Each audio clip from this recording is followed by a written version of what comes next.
It's a cold, sunny morning in the parking lot of Missoula's Greenough Park.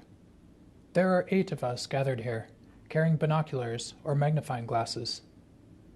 We're here for the Montana Natural History Center's monthly naturalist saunter. Our goals for the morning are simple: be curious, observe, and get to know some of the stories of this place. Hi, I'm Shane Sater, author of the What's Going On Out There blog. This reading is from November 17th, 2022. It's titled, Finding Winter Fruits, Birds, and More in Greenough Park. If you're a more visual person and want to follow along with text and photos while you listen, you can also find this story on my website, what'sgoingonblog.org. So now, let's continue with the story. It snowed lightly last night. Now the thermometer at the airport reads 23 degrees Fahrenheit, but it's probably colder here, in the narrow valley of Rattlesnake Creek. I was in a hurry this morning, and now I'm mentally kicking myself for arriving so unprepared. I ran out of time to put my boots on. Instead, I'm wearing a pair of worn-out hiking shoes and just 2 light coats. The only camera I have with me is my phone. My gloves are lightweight and slightly damp still from the day before. But if a song sparrow can survive a whole winter out here with nothing but its feathers, I can probably be outside underprepared for an hour or 2. Naturalist Sarah Anderson is leading this morning's saunter. It's an opportunity for all of us to get to know the winter landscape better. Whenever we're out in nature, we all bring different perspectives and notice different things. It makes this a really valuable experience to gather together, Sarah says. Part 1. Dippers and Chickadees. It doesn't take long to see this in action. By the time we've been walking for a minute, we're already learning from each other about the creatures of this urban park. We stop at the footbridge over Rattlesnake Creek, where Sarah has seen a pair of American dippers nesting for several years. Sarah scans upstream and down, looking for a well-camouflaged, stream-dwelling gray bird with a buzzy call.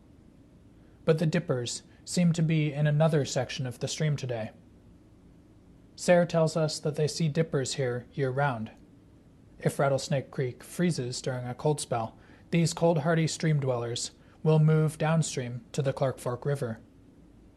Otherwise, they seem to prefer foraging in the smaller streams, such as Rattlesnake Creek. Nate Johnson notices a narrow line of tracks across a snow-covered island in the creek. Could these be dipper tracks? It's a thin trail through the snow, and the prints seem to alternate with each other. The trail is much too narrow for a mink or a muskrat, and the pattern doesn't look right for a deer mouse or a vole. We can't be sure, but an American dipper seems like a good guess. While we've been scanning the creek for the elusive dippers, a mixed flock of black-capped chickadees and pygmy nuthatches has been keeping us company, flitting around the trunk of a large cottonwood near the creek. It's another mixed species winter flock, something we can expect to see frequently through the rest of the winter. Besides chickadees, nuthatches, kinglets, and woodpeckers, Sarah mentions that they sometimes see jays joining these mixed species groups. Part 2. Birds and Plants in the Cold. The wind is blowing plumes of snow off of the crest of Mount Jumbo above us. In spite of the sun, it's cold. My toes are starting to complain. The rest of my body is asking me why I didn't put another coat on this morning. I'm nowhere near the slippery slope towards hypothermia yet, but the morning would have been much more comfortable if I had planned ahead a bit more. The cheerful calls of the chickadees seem to mock my discomfort. If they're cold, they are not telling me. And even more amazing are the dippers. They plunge and swim through the ice-cold waters of the stream throughout the winter. For the dippers, this penguin plunge is their buffet. Caddisflies, mayflies, other aquatic invertebrates, and perhaps even small fish are their year-round foods. We stop to look at a patch of common snowberries, Symphoricarpus albus, growing next to a young grove of Norway maples, Acer platanoides. This unusual mixture is part of what makes Greenough Park interesting, Sarah tells us. It's a fascinating combination of native species and non-native species, they say. Native plants like snowberry, yarrow, and cottonwood mix with garden escapes like Norway maple and European mountain ash, Sorbus aucuparia. It's a reflection of how much we've changed the landscape, colonizing it with houses, European plants, and pavement. But it also shows us how resilient native plants can be. A half-wild park like Greenough can be a refuge for biodiversity.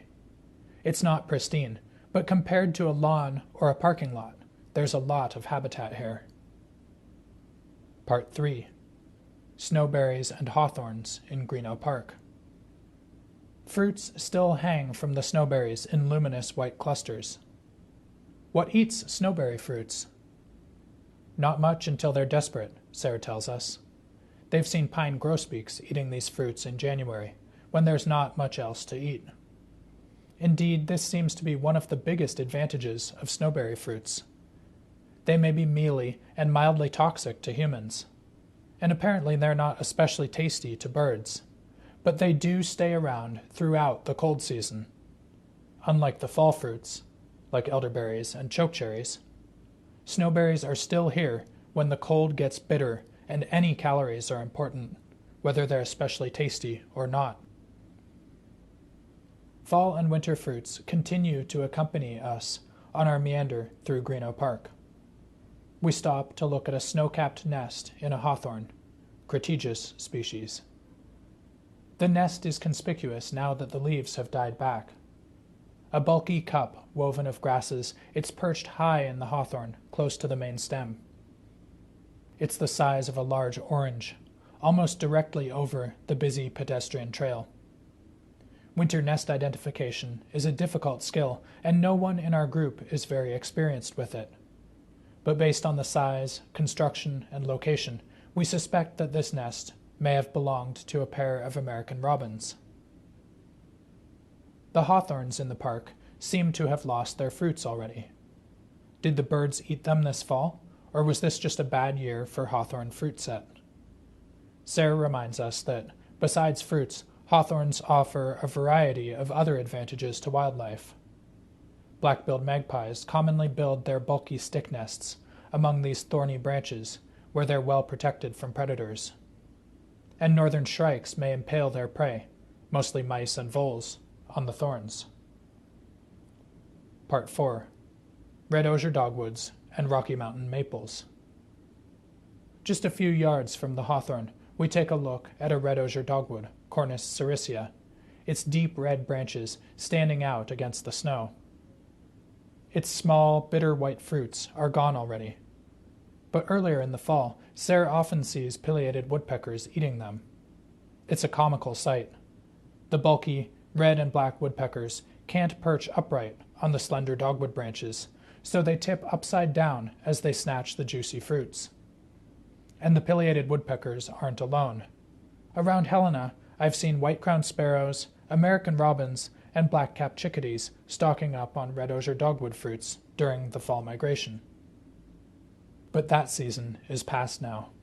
Half a foot of snow covers the ground, and the dogwood branches are bare. But even in the winter, we can learn to recognize these bushes by the personalities of their branches and buds. Sarah points out that the winter red osier dogwoods can resemble another of our native shrubs, Rocky Mountain maple, Acer glabrum. Both have branches that depart from the stem in opposite pairs, and both can have beautiful reddish twigs. So how can we tell these two apart? The buds provide one secret. Red osier dogwood buds are elongate. Sarah describes them like a pair of tiny prayer hands. Rocky Mountain maple buds, on the other hand, are rounder and fatter, protected by more bud scales. Part 5. Getting to know the bedrock. We slow down again as we pass by an exposed rock outcrop jutting out towards the trail. Marilyn and Dawn Cook admire the rocks, and marvel at how they came to be here. My mind stops functioning past a few thousand years, Sarah says. It's a similar experience for me. The immensity of geologic time is impossible for me to truly comprehend. But even though none of us are geologists and our understanding is limited, it's worthwhile to take a look at this outcrop. We notice that the rocks are arranged in rusty orange strata that dip towards the south. Later, I look at a geologic map and learn that this outcrop belongs to the snowslip formation, a layer of sediments laid down over 1,000 million years ago. Tipping rock layers like these are a common sight in the Rocky Mountains. Originally, these rocks were deposited in level layers, the sediments carried off of the eroding mountains. But over time, immense and slow pressures tipped them, angling them southwards as regional forces faulted and folded the bedrock up into new mountains. But even without the geologic map, and without the ability to imagine a billion years, we can tell that these rocks are offering a unique habitat for creatures in the present. The south and east faces of this outcrop are bare rock, baked every day by the sun and scoured by rain and gravity. But where the rocks extend northwards in an overhang, where the water drips slowly and the sun doesn't shine, a miniature garden of mosses and lichens are growing. In the early spring, perhaps the American dippers will venture here, gathering these mosses to build their sheltered nests under the footbridges that cross the creek. Part 6. Greenough Park's Waxwings. A soft, high-pitched chorus in the cottonwoods draws our attention away from the rock face.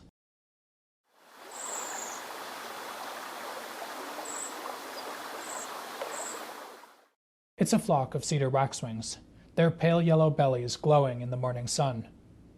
Sarah spots a couple of Bohemian waxwings with them. Once in a while, we can hear the musical trills of the Bohemian waxwings mixing with the softer lisps of the cedars.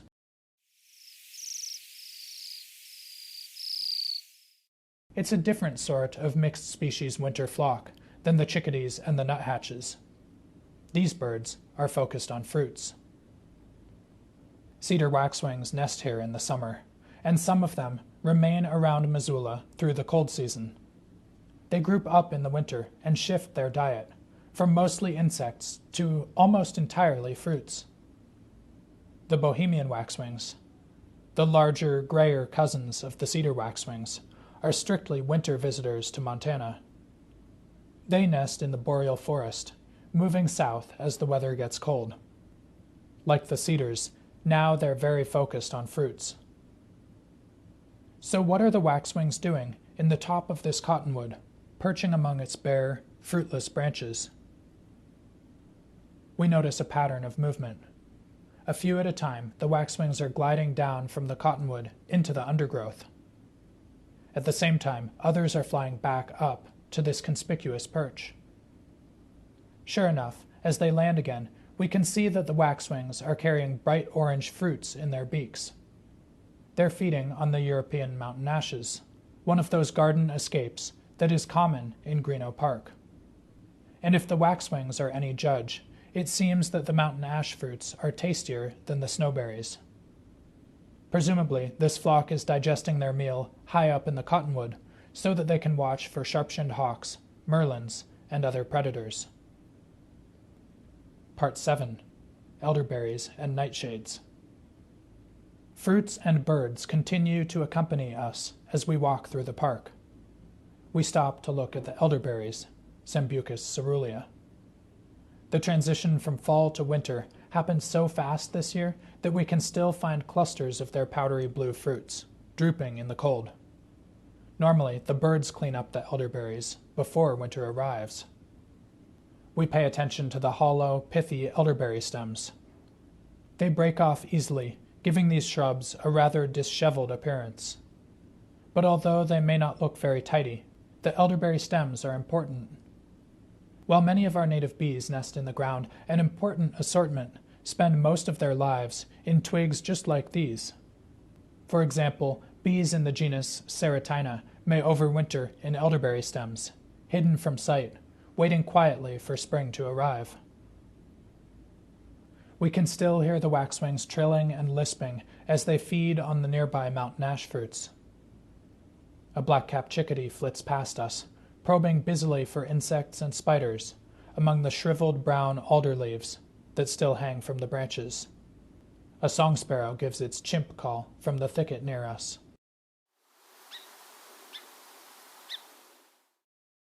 A slender, woody vine droops with shiny clusters of juicy red fruits near the trail. What is this? It's bittersweet nightshade, Solanum dulcamara, a relative of tomatoes. Native to Europe and parts of Asia and northern Africa, it's mildly toxic to humans. From what we're seeing today, the birds don't seem very interested in it either. But as we've already seen, the birds' interest in different fruits can change greatly through the season. Near Helena, I've seen white-crowned sparrows eating nightshade berries in the fall. And Sarah thinks they remember seeing song sparrows eating these fruits as well. Part 8. Hints of mammals. Snowberries, mountain ashes, red osier dogwoods, nightshades. Could there possibly be more types of fruit in Greenough Park? Then we pass by a small apple tree hanging over the trail. Yes, that's right, a domestic apple in this semi-wild park. How did it get here? Did a bird plant it? A bear? A person?